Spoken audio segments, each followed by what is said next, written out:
Olá pessoal, esta é a nossa terceira aula da disciplina Iniciação Científica. Bem-vindos! Hoje nós vamos dividir o conteúdo em duas partes. Primeiro, vamos tratar sobre a sistematização ou organização dos estudos. E na segunda parte, veremos sobre o processo de pesquisa. Na próxima aula, trabalharemos com a execução e a redação do relato da pesquisa.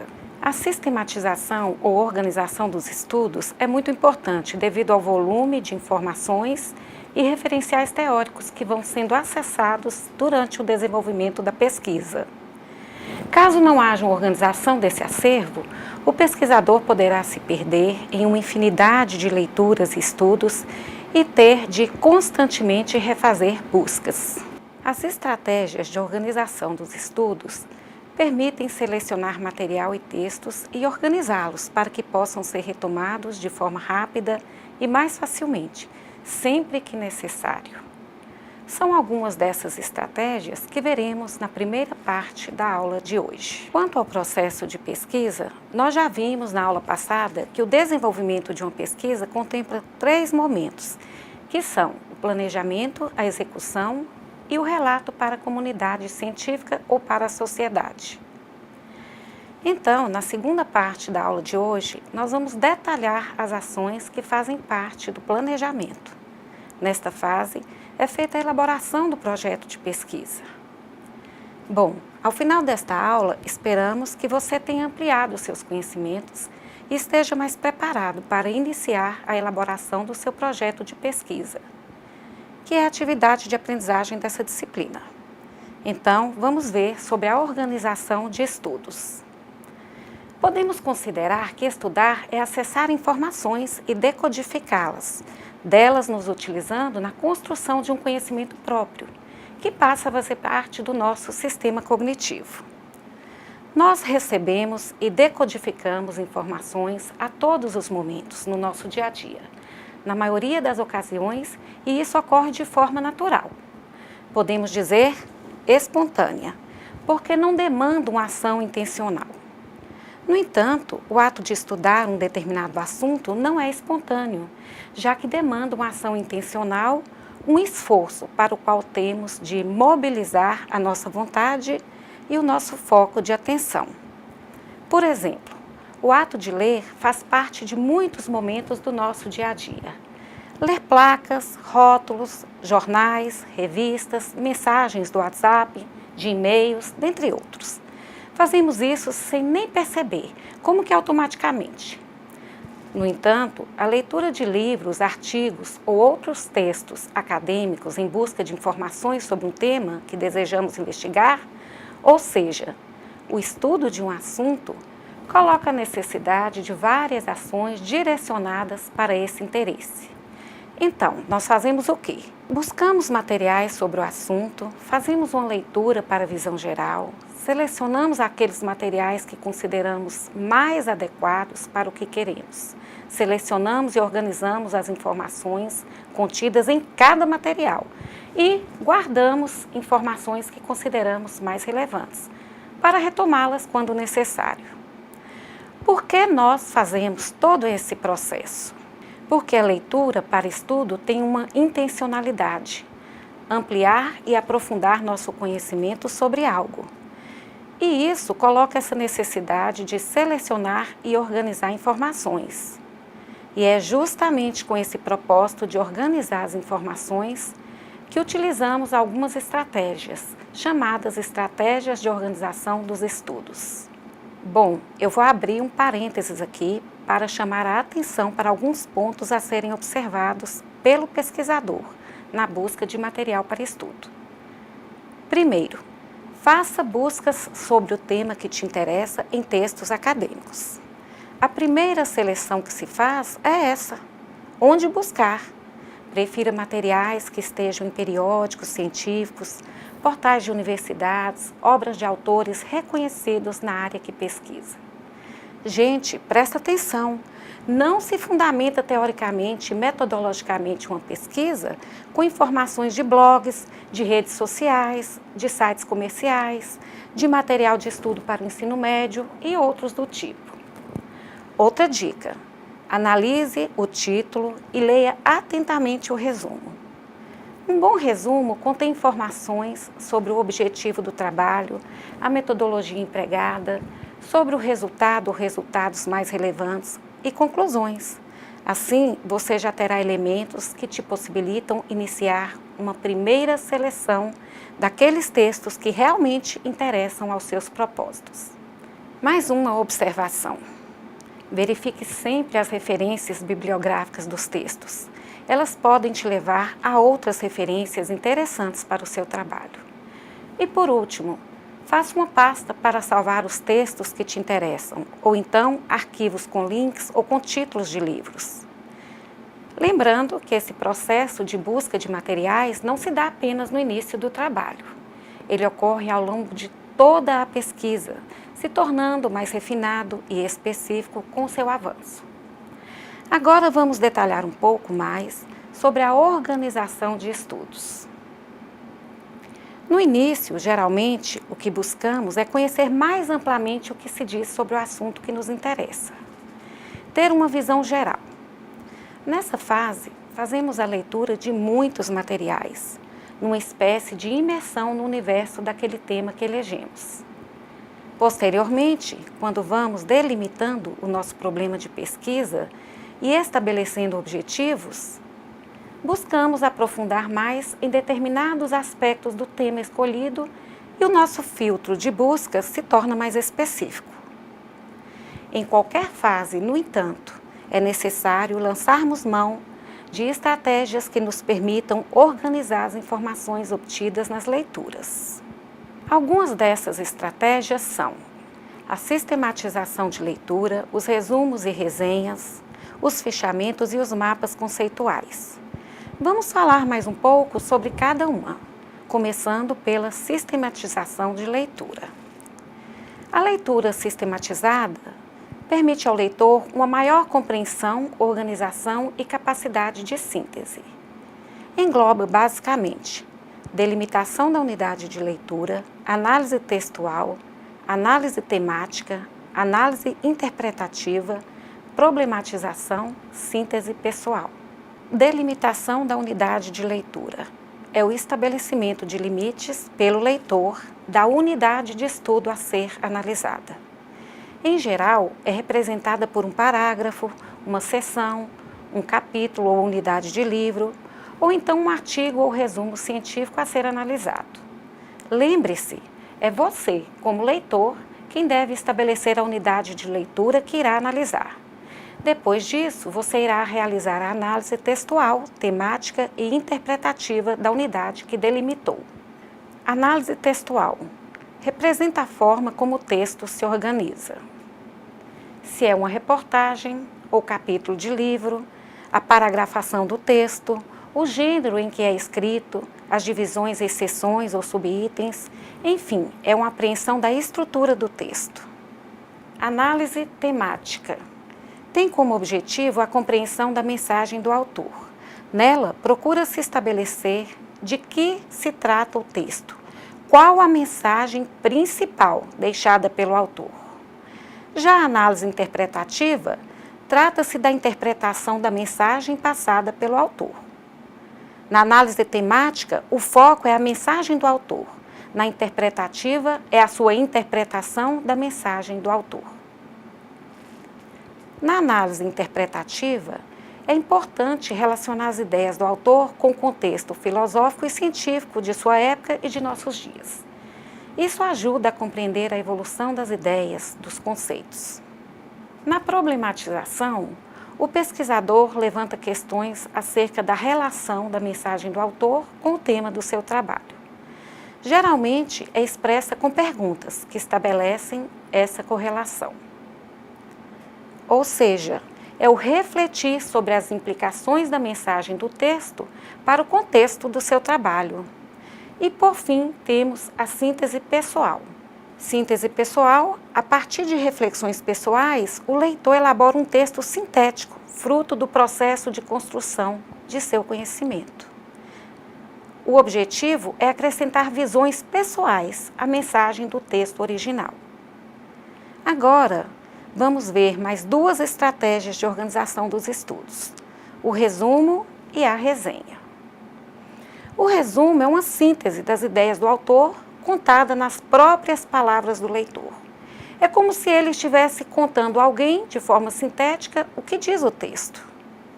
O resumo, além de apresentar de forma sintética, progressiva, articulada o que diz o texto, deve apresentar coerência e coesão. Coerência e coesão são elementos textuais responsáveis pela tessitura do texto, pela sua constituição como unidade, como um todo. A coerência relaciona-se à relação entre ideias que se harmonizam, à ausência de contradição.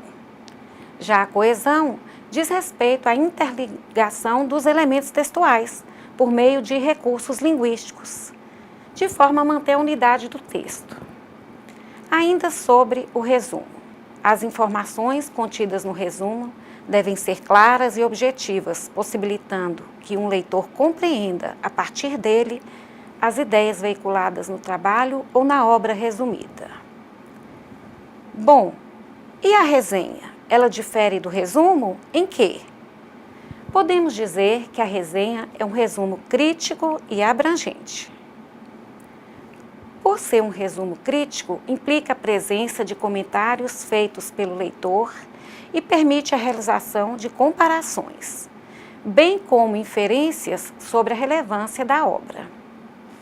Resenhar, então, não é somente resumir um texto, mas também comentá-lo criticamente. Vamos ver agora o fichamento, uma estratégia de organização de estudos que é bastante útil para acadêmicos e pesquisadores. É muito utilizada. O fichamento permite manipular uma grande quantidade de material bibliográfico e documentar as ideias e informações de uma obra de forma que não se percam no processo. Existem basicamente 3 tipos de fichamento: citação, resumo e comentário. Tipo citação. Apresenta a transcrição de trechos do texto. Pessoal, a transcrição é uma cópia palavra por palavra.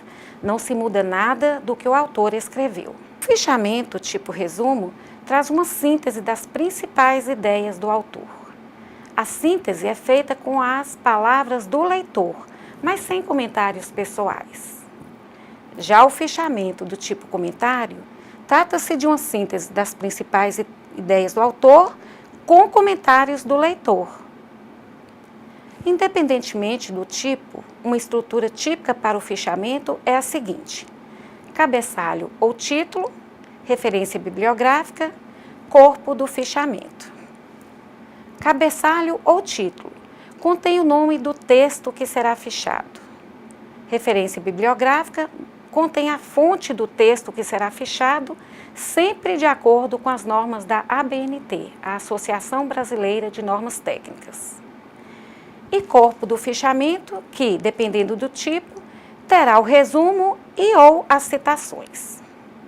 As citações são trechos transcritos da obra, sempre entre aspas e com indicação da respectiva página. Veja um exemplo de fichamento.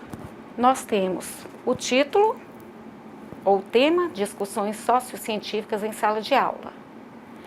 Na segunda linha, nós temos a referência bibliográfica, o nome do autor, o título do trabalho, de acordo aí com as normas da ABNT. Na terceira linha, nós temos a síntese feita pelo autor. E na quarta linha, nós temos trechos, citações. Vocês vão reparar que estão entre aspas e com a paginação. Essa é uma estrutura básica. Caso o leitor queira, poderá acrescentar uma seção com algum comentário ou lembrete sobre a obra. A última estratégia de organização de estudos que veremos aqui são os mapas conceituais. Os primeiros mapas conceituais foram propostos por Novak e colaboradores na década de 1970. O mapa conceitual constitui-se de uma série de palavras-chave, os nós, sobre um determinado assunto ou texto, destacadas em retângulos ou figuras de outros formatos. Essas palavras-chave são unidas umas às outras por meio de setas que contêm pequenas frases ou conectivos. Um mapa conceitual representa, na realidade, um fluxograma de ideias. Para elaborar um mapa conceitual, alguns passos básicos devem ser observados. Identificar os conceitos mais importantes para a estruturação do tema estudado. Serão os nós. Organizar os conceitos em ordem, do princípio mais geral para o mais específico. Estabelecer interconexões entre conceitos por meio das setas. Evitar deixar conceitos isolados. A complexidade dos mapas conceituais varia. Nós temos desde os mais simples, com poucos conceitos, até aqueles bastante complexos, que relacionam muitos conceitos. Vamos ver um exemplo de mapa conceitual. Nas figuras estão os conceitos-chave, que são os nós. Podemos observar que o autor destaca com cor mais forte o conceito relativo ao tema, que é computador. Ele apresenta uma definição para esse conceito, usa o conectivo "é" na seta. E apresenta dois grupos de componentes, aqueles do barramento e os de barramento interno. Ele relaciona esses componentes às funções do equipamento. Até uma pessoa que não é da área consegue compreender algo sobre este assunto ao olhar esse mapa. Imagina quem é da área. Poderá estabelecer, a partir do mapa, relações mais amplas e aprofundadas. Bom, nós finalizamos aqui a primeira parte da nossa aula sobre a organização dos estudos. Vocês podem se aprofundar mais sobre isso estudando o caderno didático e o material complementar. No box da semana 3, no ambiente virtual da aprendizagem, estão descritas as páginas de cada material que contemplam esse assunto. Vamos estudar agora sobre os momentos que caracterizam a realização de uma pesquisa científica e as ações a serem desenvolvidas no planejamento, até a elaboração do projeto de pesquisa. Ao final dessa unidade, esperamos que você possua conhecimentos que te habilitem a identificar cada ação e escrever projetos de pesquisa. As fases de execução da pesquisa e o relato veremos na próxima aula. Vamos relembrar lá da nossa segunda aula, em que inicialmente vimos que a pesquisa científica é um procedimento racional e sistemático e que tem como objetivo proporcionar respostas aos problemas que são propostos. Então, pesquisar implica refletir criticamente na tentativa de resolver um problema ou compreender um fenômeno. Assim, durante toda a investigação, o pesquisador fará escolhas, delimitações, justificativas, interpretações e análises fundamentado em teorias e nas demandas surgidas ao longo do processo. Ainda na segunda aula, no final, nós vimos que podemos considerar, grosso modo, 3 momentos no desenvolvimento de uma investigação científica. O primeiro chamamos de fase exploratória, preparatória ou de planejamento. O segundo é o momento da execução, em que são realizados os procedimentos de coleta e tratamento dos dados, interpretação e análise dos resultados. O terceiro momento é o da comunicação dos resultados da investigação, por meio da redação do relato da pesquisa. Apesar de estabelecermos divisões como primeiro, segundo e terceiro momentos, é bom lembrar que eles não envolvem atividades estanques, desenvolvidas de forma linear. Na realidade, muito frequentemente, o pesquisador poderá estar lidando simultaneamente com ações de planejamento e adiantando algo da execução. Enfim, não há uma linha divisória entre esses momentos. A divisão nesses 3 momentos é meramente didática, já que a pesquisa é um processo dinâmico que requer articulação entre teoria e prática, comporta imprevistos e é cheia de desafios. Vamos ver as ações a serem desenvolvidas em cada momento. Planejamento. Nessa etapa, nós temos as seguintes ações: escolha do tema-problema, revisão de literatura, justificativa, hipótese, determinação de objetivos, metodologia e cronograma. Lembrando que a revisão de literatura se inicia aqui, mas perpassa todas as etapas. Toda essa parte do planejamento irá compor um documento que chamamos de projeto de pesquisa. O projeto de pesquisa nada mais é do que um documento escrito contendo informações um pouco mais estruturadas e detalhadas sobre a problemática da investigação e as ações principais a serem realizadas no desenvolvimento da pesquisa, dentro de um determinado prazo. A fase da execução envolve coleta e tabulação de dados, análise e discussão dos resultados, conclusão da análise dos resultados. E, na fase de comunicação, é feita a redação e apresentação do trabalho científico, que pode ser um artigo, um trabalho de conclusão de curso, uma dissertação, uma tese. Vamos falar um pouco das ações de planejamento, iniciando pela escolha do tema ou problemática de pesquisa e sua delimitação. Nós delimitamos como uma questão investigativa, também chamada de problema de pesquisa. O tema é o assunto geral que desejamos investigar.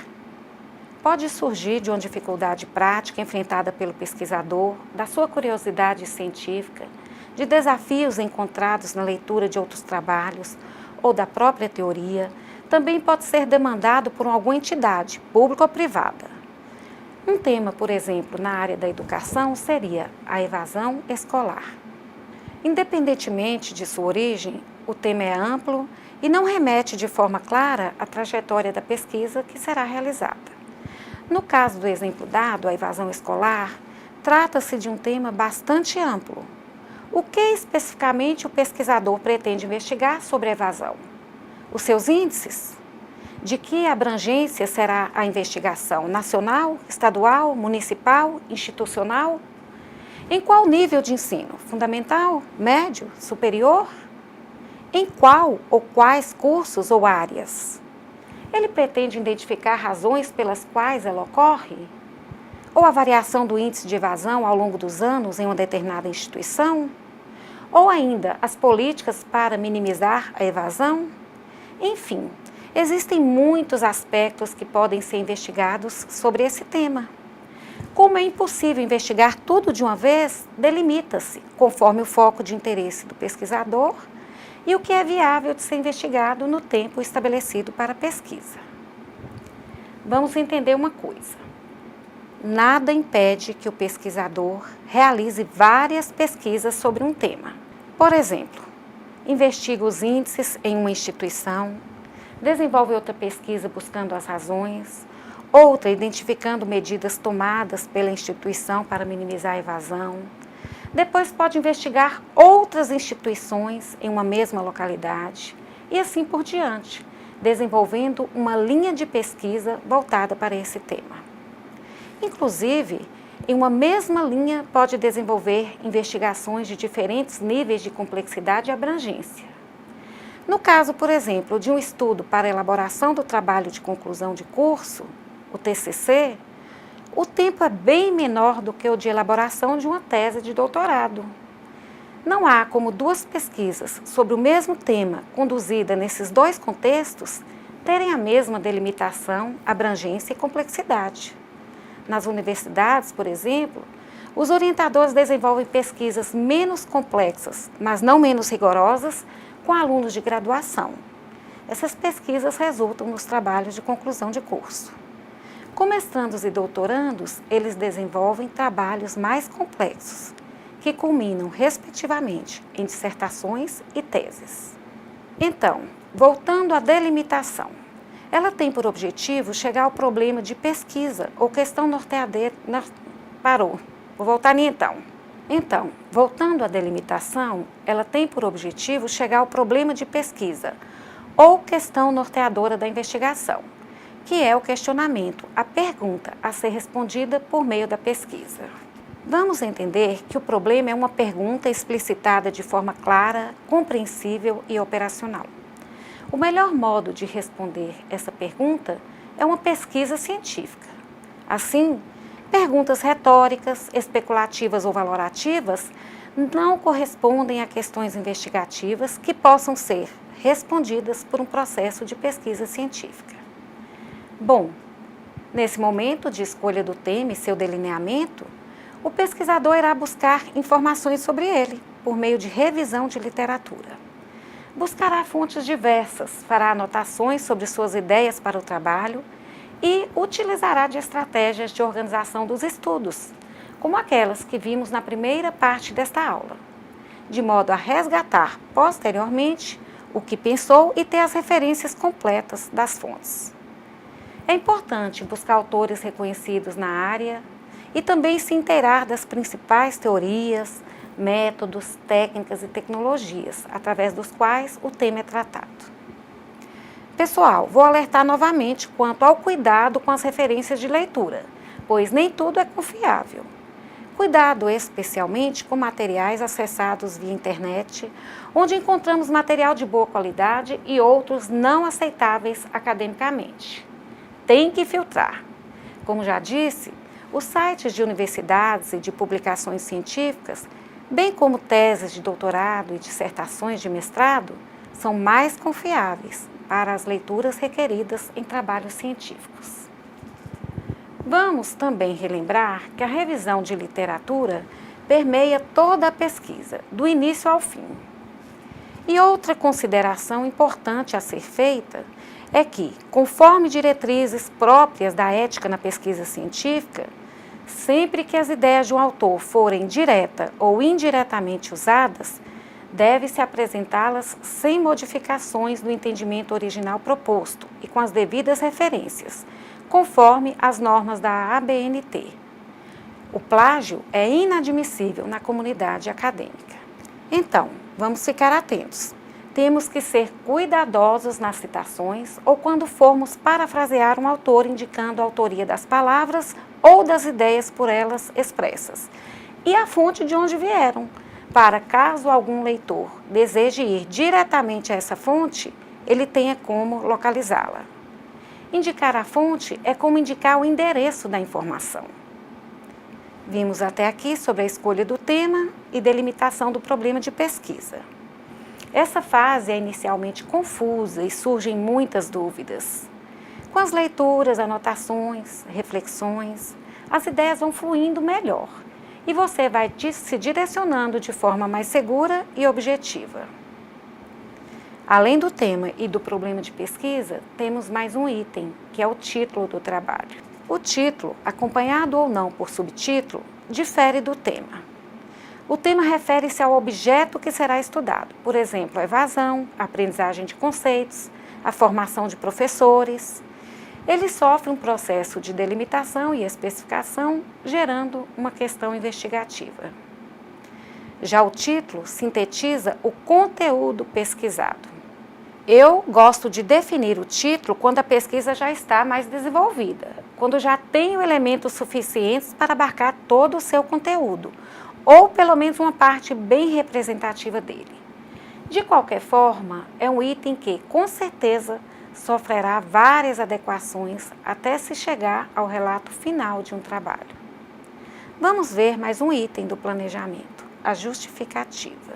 A justificativa consiste em uma exposição sucinta, porém completa, das razões de ordem teórica e dos motivos de ordem prática que tornam importante a realização da pesquisa.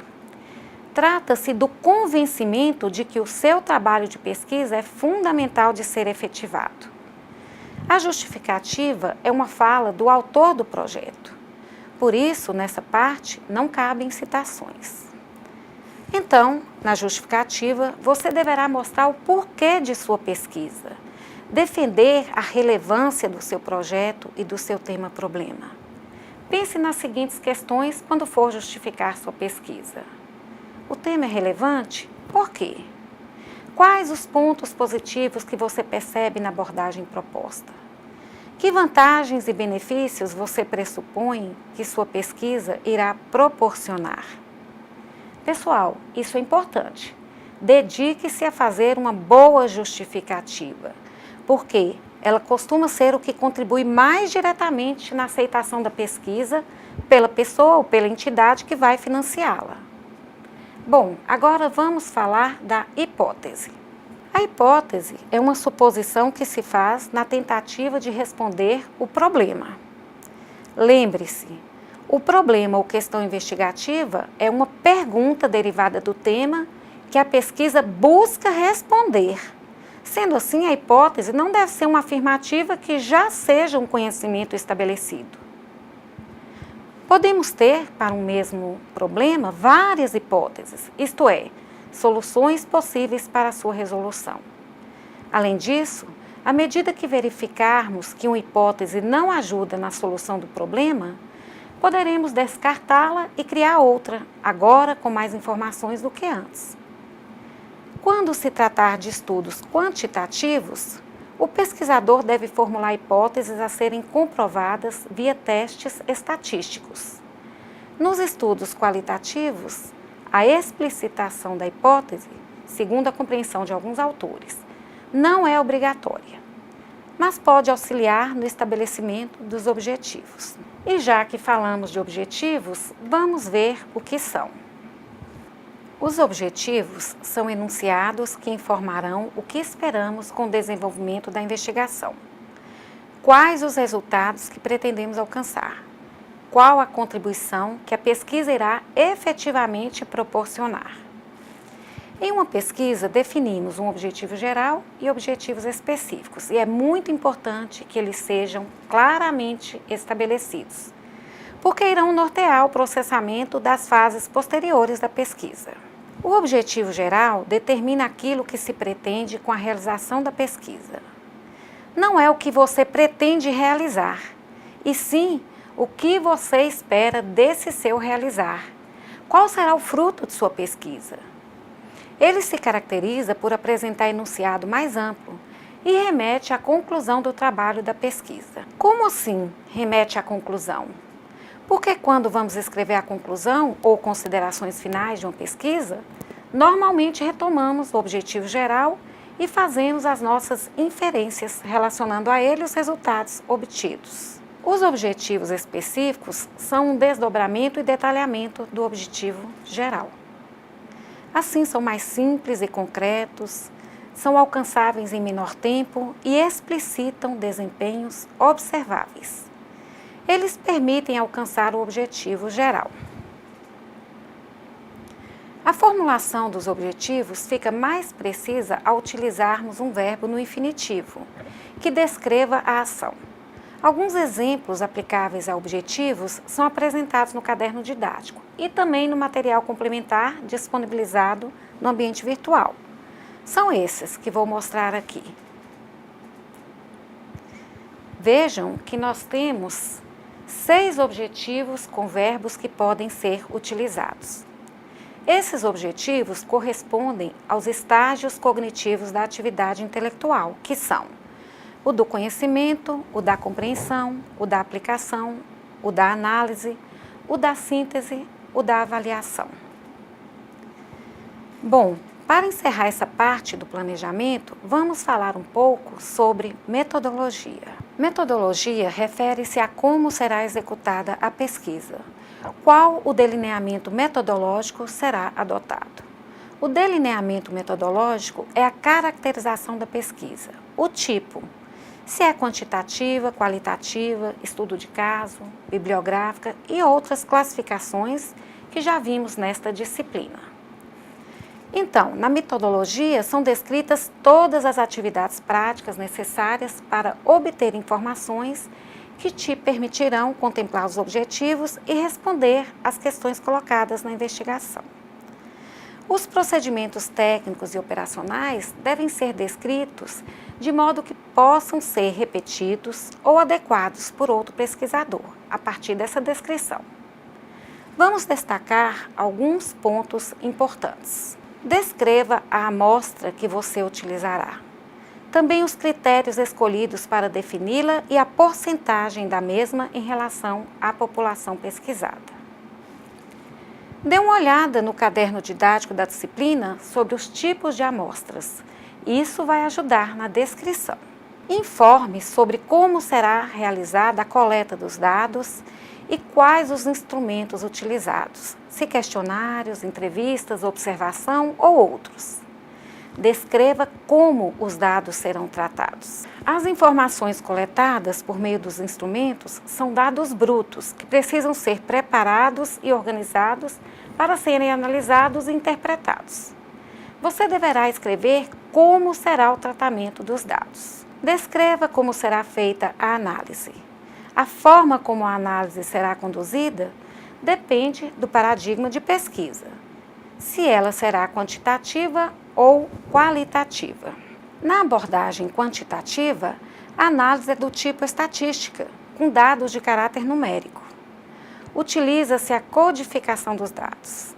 Faça a sua tabulação, que é a criação de tabelas ou gráficos. Aplicam-se fórmulas estatísticas para a interpretação dos dados. Na abordagem qualitativa, os dados são de caráter literal. Utilizam-se procedimentos para interpretar conteúdos textuais. Por ser uma interpretação, logo algo pessoal, não tem como ser neutra. Por isso, o mesmo conteúdo admite múltiplas interpretações. É importante lembrar que o conteúdo a ser interpretado se insere em um contexto, que deve também ser descrito detalhadamente para auxiliar na interpretação e na própria análise. Após descrevermos a metodologia, estabelecemos um cronograma, que é a adequação das etapas do projeto ao tempo que teremos para desenvolvê-lo. Assim, você irá estimar o tempo necessário para cada fase. Lembre-se de que são possíveis adaptações posteriores, que muito provavelmente acontecerão, respeitando-se, é claro, o período total estabelecido. Já finalizando, eu quero falar um pouco sobre a atividade de aprendizagem que está na sala da nossa disciplina no ambiente virtual, no box da semana 1. A proposta é que vocês elaborem um pré-projeto de pesquisa. Não é um projeto exatamente, porque alguns itens que vimos na aula de hoje não estão sendo exigidos, como a revisão de literatura, a hipótese, a descrição do tratamento dos dados, o cronograma. Mas irá contemplar pontos importantes, podendo ser, inclusive, o início da construção do seu projeto para o TCC.